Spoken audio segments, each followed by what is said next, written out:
तो आज हम लोग ईथर की केमिकल प्रॉपर्टीज़ अर्थात डाई एथिल ईथर के रासायनिक गुणधर्मों के बारे में देखेंगे। ठीक है, तो ईथर की केमिकल प्रॉपर्टीज़ को जानने से पहले कुछ उसके फीचर समझो। पहले जो ईथर है ROR, इसमें कुछ कमियां हैं, मतलब कमी इन दैट सेंस कंपाउंड में नहीं कमी है, रिएक्टिविटी के आधार पर कुछ कमी है। अगर आप देखें तो इसमें कोई स्पेसिफिक फंक्शनल ग्रुप नहीं है, मतलब जैसे alcohol, aldehyde, ketone, carboxylic acid है ना, वैसा कोई स्पेसिफिक फंक्शनल ग्रुप नहीं है।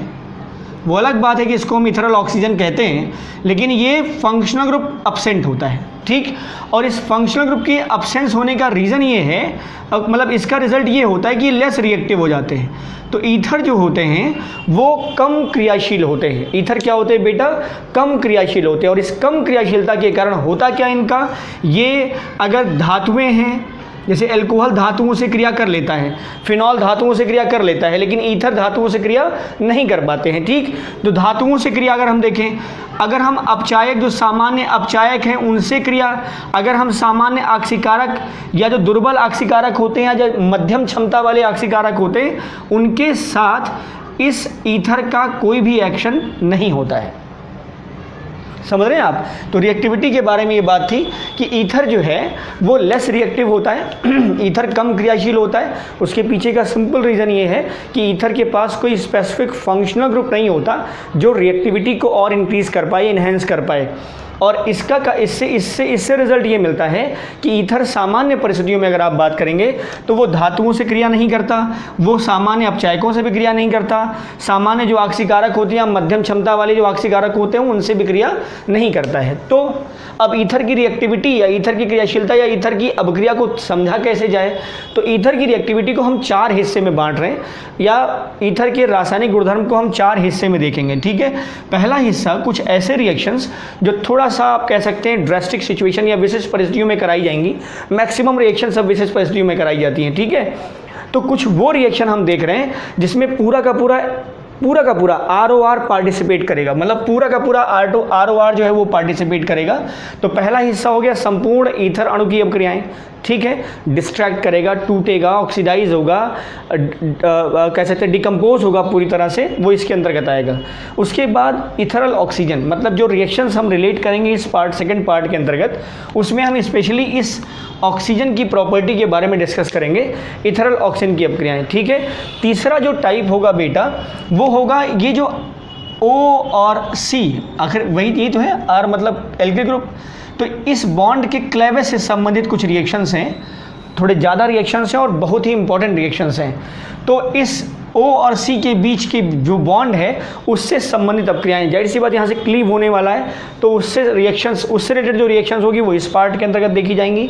और तीसरा पार्ट होगा जो सिर्फ और सिर्फ एल्किल समूह, दोनों तरफ या एक तरफ एल्किल समूह की संबंधित अभिक्रियाएं होंगी। ठीक है बेटा, तो अब हम लोग स्टार्ट करते हैं फर्स्ट पार्ट। देखिए पहला हिस्सा हम देख रहे हैं बेटा फर्स्ट पार्ट, जिसमें संपूर्ण ROR की रिएक्शंस होंगी। तो इसके अंतर्गत हम पहला हिस्सा यूज़ कर रहे हैं और वो है दहन का, कंबशन। तो ईथर को अगर कंबस्ट किया जाए, दहन का मतलब होता है सिंपल ऑक्सीजन के साथ क्रिया।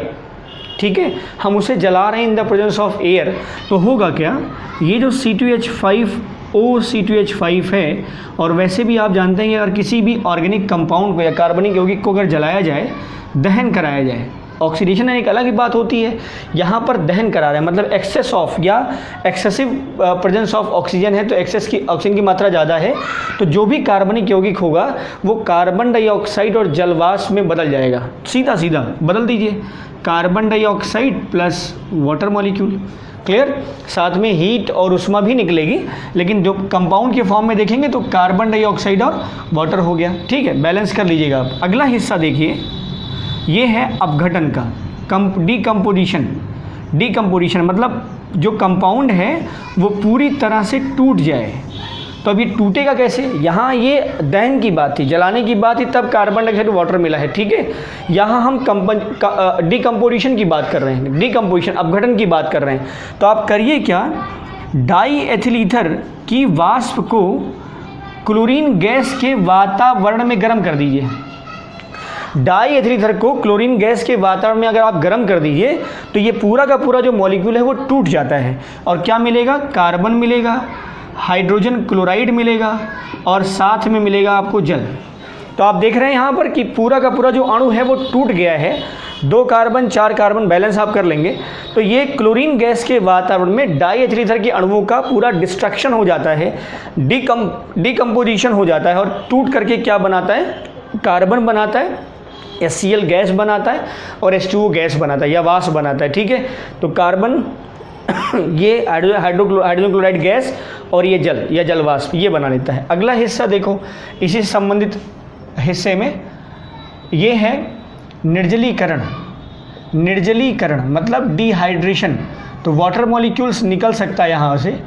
ठीक है, तो डिहाइड्रेशन अगर हम कर रहे हैं तो अब उसके लिए हम करें क्या, ये ले लीजिए डाई एथिल ईथर C2H5O इसको निर्जल एल्यूमिना मतलब Al2O3 पर लगभग 350 डिग्री सेंटीग्रेड पर प्रवाहित करिए।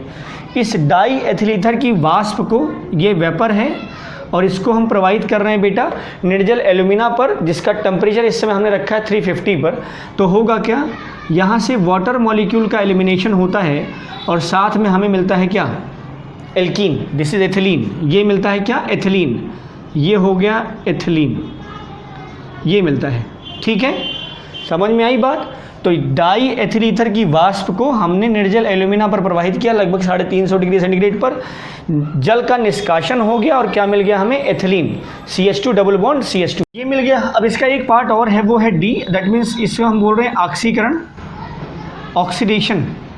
ठीक है, ईथर का हम ऑक्सीडेशन करा रहे हैं, ऑक्सीडेशन ध्यान रखिएगा। ऑक्सीडेशन ऑक्सीजन के द्वारा भी होता है और कोई ऑक्सीकारक हम ले रहे हैं। अब इसकी कंडीशन समझिए, जो दुर्बल ऑक्सीकारक हैं, दुर्बल ऑक्सीकारक या मध्यम क्षमता वाले मॉडरेट टाइप के जो ऑक्सीकारक हैं, उनसे अगर उनके साथ इसका ट्रीटमेंट कराएंगे, there will be no reaction, कोई भी अवक्रिया नहीं होती।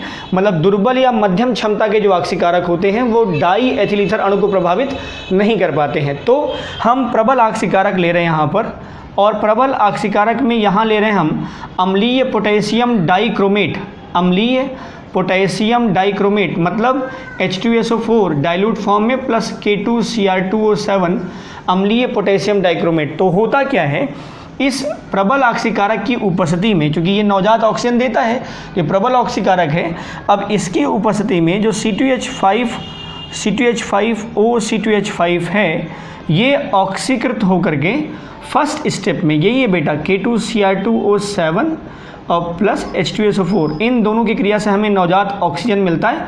तो ये जो नवजात ऑक्सीजन है ये इसको ऑक्सीकृत करता है पहले एस्टेल्डिहाइड में, किसमें, एस्टेल्डिहाइड में। और इस एस्टेल्डिहाइड का जब फर्दर ऑक्सीडेशन होता है इसी कंडीशन में K2Cr2O7 प्लस H2SO4, तो एल्डिहाइड का आप जानते हैं बड़ी आसानी से ऑक्सीकरण होता है। CHO में एक ऑक्सीजन जाके ऐड अप कर जाता है तो बन जाता है COOH, कार्बोक्सिलिक एसिड। तो यहाँ क्या बन जाएगा, CH3COOH। क्लियर है, यहाँ पर पानी निकलता है इस केस में, पहले वाले हिस्से में वाटर निकल जाता है, इस वाले हिस्से में सीधे एल्डिहाइड से क्या बन जाता है, कार्बोक्सिलिक एसिड। तो डाई एथिल ईथर का अगर हम प्रबल ऑक्सीकारक लाइक K2Cr2O7 के एसिडिक मीडियम से रिएक्शन कराएंगे तो पहले स्टेप में मिलेगा हमें एस्टेल्डिहाइड, डाई एथिल ईथर की बात हम कर रहे हैं, तो क्या मिल गया हमें, एस्टेल्डिहाइड, और उस एस्टेल्डिहाइड का फर्दर ऑक्सीडेशन होने पर क्या मिल जाता है, एसिटिक एसिड। क्लियर बेटा, तो this is about the first part of chemical properties of die ethyl ether. Next part, दूसरा पार्ट है इथरल ऑक्सीजन की अपक्रियाएं। ठीक है, तो अब इसमें ROR 2 लोन पेयर। ठीक बेटा, अब आप जानते हैं कि लोन पेयर कंटेनिंग कंपाउंड है ये, तो इसका मतलब ये लुईस बेस की तरह बिहेव करेगा। तो पहला हिस्सा तो यही हो गया इसका, लुईस बेस, मतलब हम कुछ ऐसे रिएक्शन देखेंगे जिसमें ऑक्सीजन जो है वो इलेक्ट्रॉन डोनेटिंग मॉलिक्यूल की तरह बिहेव करेगा, इलेक्ट्रॉन दाता समूह की तरह व्यवहार करता है। ठीक है, हाँ एक चीज़ और, अगर इसकी रिएक्शन हम अम्ल से कराएं, जैसे अम्लों से कराएं अगर हम, और खासकर खनिज अम्लों से, खनिज अम्ल मतलब HX, खनिज अम्ल मतलब HX, ध्यान रखिएगा। खनिज मतलब होता है क्लोरीन, ब्रोमीन, आयोडीन, या मिनरल्स होते हैं ना, मिनरल्स, समुद्री जल में जो लवण पाए जाते हैं वो ज़्यादातर हैलाइड होते हैं, इसलिए हैलोजन कहा जाता है। हैलोजन का मतलब ही होता है हेलस, हेलस मतलब सॉल्ट ओरिजिन, सॉल्ट ओरिजिन, तो इसलिए जो खनिज अम्ल की बात कही जा रही है तो HX की बात की जाए। ये होते हैं मिनरल एसिड। क्या होते हैं बेटा? मिनरल एसिड, इन्हें कहते हैं हम खनिज अम्ल, ठीक है। HX, इसमें HCl, HBr, HIA आते हैं। अब अगर आप दुर्बल या तनु अम्ल लेंगे, ध्यान रखिएगा, यहाँ हम लिख नहीं रहे, ऐसे हम बता रहे हैं सिर्फ कि अगर आप दुर्बल या तनु अम्ल लेते हैं तो ईथर पर कोई भी प्रभाव नहीं पड़ता है, अर्थात ईथर दुर्बल या तनु अम्लों के साथ क्रिया नहीं करता है। लेकिन अगर हम सांद्र अम्ल ले रहे हैं, यहाँ पर सांद्र अम्ल अगर हम लें तो ये हो गया C2H5 का होल ट्वाइस O, वही लिखा है हमने। यहाँ ऑक्सीजन के पास 2 लोन पेयर है और ये HCl से क्रिया कराई जाए, ये कंसनट्रेट फॉर्म में है तो ये सॉल्ट बना लेता है, ठीक है, सॉल्ट बना लेता है। कैसे बनाता है? देखो C2H5 का होल ट्वाइस O, इसके पास ऑक्सीजन के पास लोन पेयर है। HCl जो है डिसोशिएट करता है H+OH- में। इस H+ को ये ऑक्सीजन कोऑर्डिनेट बॉन्ड के थ्रू एक लोन पेयर दे देता है, मतलब ये दे देता है ऐसे H, और इस पूरे हिस्से पर क्या आ जाता है? प्लस, और यहाँ बाहर क्या होता है? Cl-। क्लियर? तो ये जो बॉन्ड बना है ना, ये इस ऑक्सीजन का, ये इथरल ऑक्सीजन का क्या प्रदर्शित कर रहा है? Lewis basic character. Lewis base मतलब ये इलेक्ट्रॉन दाता समूह की तरह व्यवहार कर रहा है। तो ये खनिज अम्ल से अगर हमने अपक्रिया कराई है तो इसका जो H+ पोर्शन है वो ऑक्सीजन के साथ उपसह संयोजी बंध के द्वारा जुड़ जाता है। तो ये क्या हो गया? Die ethyl ether hydrochloride, die ethyl ether hydrochloride, ठीक है। वैसे भी ये जो है ये सॉल्ट है, ये क्या है? सॉल्ट है। अगर इस सॉल्ट का अगर हम जल अपघटन कर दें, इस सॉल्ट का बेटा अगर हम जल अपघटन कर दें तो हम दिखा दे रहे हैं आपको, C2H5 का होल ट्वाइस OH, बाहर ये है प्लस और ये Cl-। अगर इसका जल अपघटन कर दीजिए आप तो आपको फिर से जल अपघटन करा दे रहे हैं, तो हम सिर्फ ये लिख दे रहे हैं, ठीक है। रिएक्शंस में उस तरह से पार्टिसिपेट नहीं करेगा, ये सॉल्यूशन फॉर्म में बनाएगा, ठीक है। तो जो सॉल्ट है, ये जो लवण है, ये डिसोशिएट कर जाएगा, फिर से ईथर और HCl अलग हो जाएंगे, मतलब ये पदार्थ हमें फिर से प्राप्त हो जाएगा C2H5O प्लस HCl। तो die ethyl ether plus hydrochloric acid HCl मिल जाएगा, अलग हो जाएगा, ठीक है। दोनों की मीडियम एक्वस होंगे इस समय। अब आपको पता है कि HCl तो ज़्यादा सॉल्युबल होगा लेकिन ये कम सॉल्युबल होगा, C2H5 का होल ट्वाइस O, ठीक है। तो ये अम्लों से क्रिया, ये प्रॉपर्टी, इसी के अंतर्गत एक चीज़ और भी है इसी के अंतर्गत, तो जो इसकी लुईस बेसिक प्रॉपर्टी है, इसके कारण ये कई लुईस अम्ल हैं, उनके साथ ये क्रिया करके स्थायी उपसह संयोजी यौगिक बनाता है। तो ये जो ईथर है मतलब ROR, ये कई लुईस अम्लों के साथ क्रिया करके अस्थायी उपसह संयोजी यौगिक बनाता है, स्थायी उपसह संयोजी यौगिक बनाता है। ये भी ध्यान रखो बेटा। जी हाँ, सॉल्ट फॉर्मेशन ही होगा यहाँ पर कोऑर्डिनेट बॉन्ड के थ्रू, तो स्थायी उपसह संयोजी यौगिक बनाता है। अब देखो इसमें हम 2 एग्जाम्पल ले रहे हैं। लुईस बेस तो हमारा हो गया ईथर, लुईस बेस कौन हो गया? ईथर। और जो लुईस एसिड है, लुईस एसिड ये हम ले रहे हैं BF3। सुना होगा आपने, बोरान के ट्राई हैलाइड जो होते हैं वो सब लुईस एसिड होते हैं क्योंकि इनके पास इलेक्ट्रॉन पेयर की डेफिशिएंसी होती है, ठीक है। इसके अलावा एक कंपाउंड हम और ले रहे हैं RMGX। ये क्या था? ग्रिनार्ड अभिकर्मक। क्लियर? तो अब इसके साथ अगर आप देखें तो ये हो गया C2H5 का होल ट्वाइस O और ये प्लस BF3, तो ये सॉल्ट बना लेगा। ये भी स्टेबल कोऑर्डिनेट कंपाउंड है, C2H5 का होल ट्वाइस O और ये हो गया BF3, ठीक। तो ये कंपाउंड है, ये कॉम्प्लेक्स कंपाउंड है। तो ये हो गया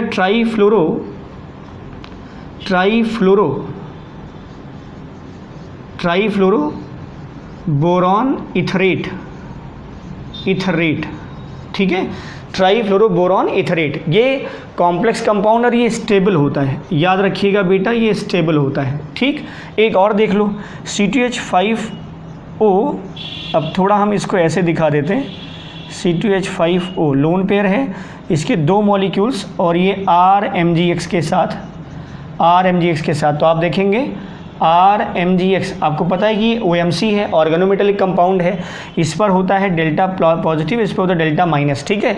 तो R माइनस और इस पर होता है प्लस, पॉजिटिव है ना, मेटल है ना। तो इसमें जो ऑक्सीजन है, अब आप चाहे C2H5 लिख दो, बात वही है, हम इस तरह दिखा दे रहे हैं ये। तो इस तरह से ये एक कोऑर्डिनेट कॉम्प्लेक्स बनाता है और ये स्टेबल होता है, ठीक है। तो RMgX के साथ इस तरह का कोऑर्डिनेट कॉम्प्लेक्स बनाता है। और एक खास बात, ग्रिग्नार्ड अभिकर्मक बनाते समय, जब ग्रिग्नार्ड अभिकर्मक को हम लैब में प्रिपेयर करते हैं, इसीलिए वहाँ पर जो सॉल्वेंट होता है वो ईथर रखा जाता है। क्या रखा जाता है? ईथर, जिससे हमें ग्रिग्नार्ड अभिकर्मक एज ए कॉम्प्लेक्स फॉर्म में बाहर मिल जाता है, जिसको हम फिर से सेपरेट कर सकते हैं, ठीक है। तो this is the property related to the ethereal oxygen. एक प्रॉपर्टी इसके अंतर्गत और है, वो देखो क्या है। रिएक्शन करा रहे हैं ओजोन या ऑक्सीजन से क्रिया, ठीक है। तो अगर आप देखें तो डाई एथिल ईथर सनलाइट के प्रेजेंस में, सूर्य का प्रकाश, सनलाइट के प्रेजेंस में रिएक्शन जब करता है तो रिएक्शन देखो, ये हम इस तरह से ओपन करके दिखा रहे हैं। तो ओजोन से रिएक्शन कराओ चाहे ऑक्सीजन से, तो सनलाइट HNU, अल्ट्रावायलेट UV भी लिख सकते हो आप। इसके साथ जब रिएक्शन करता है तो जो कार्बन ऑक्सीजन से जुड़ा होता है, उसका जो हाइड्रोजन है वो रिप्लेस करता है इस तरह से, और दोनों ऑक्सीजन अटैच हो गए। इस कार्बन और हाइड्रोजन के बीच में यहाँ पर दोनों ऑक्सीजन अटैच हो गए, और ये तो हो गया CH2 CH3। अब ये बॉन्ड कैसा है? दिस इज हाइड्रोपेरोक्साइड बॉन्ड, या कह सकते हैं पेरोक्साइड बॉन्ड, क्योंकि हाइड्रोजन लगा है तो हाइड्रोपेरोक्साइड, ठीक है। ये जो है, ये इसको बोलते हैं डाई एथिल ईथर हाइड्रोपेरोक्साइड, ठीक है, या ethoxy ethane hydroperoxide, IPSC name में भी कह सकते हैं ethoxy ethane hydroperoxide. That bond is peroxide bond, इसीलिए नाम क्या बोल रहे हैं? पेरोक्साइड। और चूंकि इस ऑक्सीजन के साथ H लगा हुआ है, इसलिए नाम क्या बोल रहे हैं? हाइड्रोपेरोक्साइड। तो डाई एथिल ईथर हाइड्रोपेरोक्साइड ये विषैला होता है, ये ध्यान रखिएगा, ये जहरीला होता है। शुरू में फिजिकल प्रॉपर्टी में एक बात बताई थी हमने कि डायएथिल ईथर जो होता है वो स्वीट स्मेल होता है, मतलब सूंघेंगे तो मीठा लगेगा। आप ऐसा नहीं कि उस स्मेल को बार बार नहीं सूंघना चाहेंगे, वी कैन स्मेल इट आराम से। तो इसकी जो स्मेल होती है प्लेजेंट होती है, ठीक है। अब अगर ये हाइड्रोपेरोक्साइड बना ले तो ये विषैला हो जाता है। मतलब अगर हाइड्रोपेरोक्साइड युक्त ईथर होगा और उसको अगर निश्चेतक के रूप में इस्तेमाल किया गया तो वास्तव में वो जहरीला हो जाएगा, या वो उस व्यक्ति के लिए जिसको सूंघाया गया, जो सूंघेगा वो घातक हो जाएगा उसके लिए, ठीक है। ये जो डायएथिल ईथर हाइड्रोपेरोक्साइड है ये ऑयली होता है, ध्यान रखिएगा। ये ऑयली लिक्विड है, ये ऑयली नहीं होता, ये सिंपल जैसे अल्कोहल होता है वैसे ये भी ट्रांसपेरेंट या पारदर्शी होता है, रंगहीन, it has no colour, water like water, ठीक है। लेकिन ये जो है वो ऑयली होता है, चिपचिपाहट भरा होता है, ये डाईएथिल ईथर हाइड्रोपेरोक्साइड तो ऑयली होता है, और दूसरा ये विषैला होता है, ये इसकी प्रॉपर्टी। और इसीलिए जब ईथर में हाइड्रोपेरोक्साइड अगर बन गया है तो उस ईथर का इस्तेमाल हम निश्चेतक के रूप में या सामान्य निश्चेतक के रूप में नहीं करते हैं, ठीक है बेटा। तो ये केमिकल प्रॉपर्टीज़ के दो हिस्से थे, जिसमें पहला हिस्सा हमने देखा जिसमें पूरा का पूरा ROR पार्टिसिपेट करता है, और दूसरा जो रिलेटेड रिएक्शंस था वो था केवल स्पेशली ईथरिल ऑक्सीजन से संबंधित था, जिसमें दो बातें, एक लुईस बेस वाली प्रॉपर्टी और दूसरा था ये ओजोन या ऑक्सीजन से क्रिया और जिस सूर्य के प्रकाश की उपस्थिति में, ठीक है। अगला जो पार्ट होगा वो शेष दोनों हिस्से होंगे, जिसमें हम C और O बॉन्ड के क्लेवेज के बारे में बात करेंगे, और चौथा जो पार्ट होगा वो होगा एल्किल समूह संबंधित अपक्रियाएं, ठीक है। तो इस वीडियो पार्ट के लिए बस इतना ही, तो stay tuned. Thank you for watching.